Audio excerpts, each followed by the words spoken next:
Hey everybody, this is a quick video in case you have a Sony CDX-GT310 car radio receiver and you need to do a hard reset on it. Now there's kind of two reasons you might want to do this reset. The first one is troubleshooting.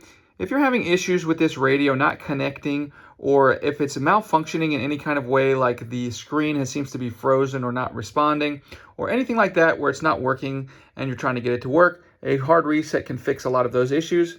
The second reason that you might want to do this is if you're setting this up in a new car, whenever you install this in a new car, you should go ahead and do a reset just to get it back to its factory default out-of-the-box settings.